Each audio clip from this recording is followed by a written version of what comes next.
خداوند کے زندہ اور پاک کلام میں سے عزرا کی کتاب اس کا تیسرا باب۔ جب 7واں مہینہ آیا اور بنی اسرائیل اپنے اپنے شہر میں بس گئے تو لوگ یکتن ہو کر یروشلم میں اکٹھے ہوئے۔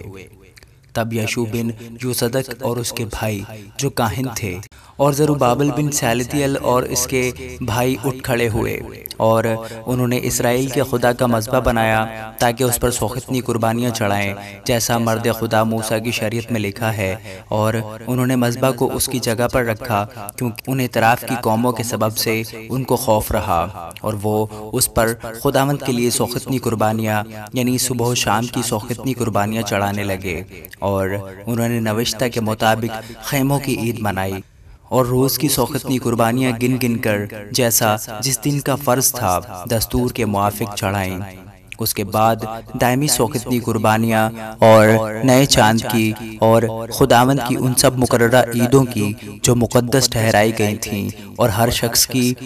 طرف سے ایسی قربانیاں چڑھائیں جو رضا کی قربانی خوشی سے خداوند کے لیے گزرانتا تھا۔ 7ویں مہینے کی پہلی تاریخ سے وہ خداوند کے لیے سوختنی قربانیاں چڑھانے لگے، پر خداوند کی ہیکل کی بنیاد ہنوز ڈالی نہ گئی تھی، اور انہوں نے معماروں اور بڑیوں کو نقدی دی اور سیدانیوں اور سوریوں کو کھانا پینا اور تیل دیا تاکہ وہ دیودار کے لٹھے لبنان سے یافا کو سمندر کی راہ سے لائیں جیسا ان کو شاہ فارس خورس سے پروانہ ملا تھا۔ پھر ان کے خدا کے گھر میں جو یروشلم میں ہے آ پہنچنے کے بعد دوسرے برس کے دوسرے مہینے میں زروبابل بن سیلتیل اور یشوع بن یوصدق نے اور ان کے باقی بھائی کاہنوں اور لاویوں اور سبھوں نے جو اسیری سے لوٹ کر یروشلم کو آئے تھے کام شروع کیا، اور لاویوں کو جو 20 برس کے اور اس سے اوپر تھے مقرر کیا کہ خداوند کے گھر کے کام کی نگرانی کرے۔ تب یشوع اور اس کے بیٹے اور بھائی اور قدمیل اور اس کے بیٹے جو یہودا کی نسل سے تھے مل کر اٹھے کہ خداوند کے گھر میں کاریگروں کی نگرانی کریں، اور بنی ہنداد بھی اور ان کے بیٹے اور بھائی جو لاوی تھے ان کے ساتھ تھے۔ سو جب معمار خداوند کی ہیکل کی بنیاد ڈالنے لگے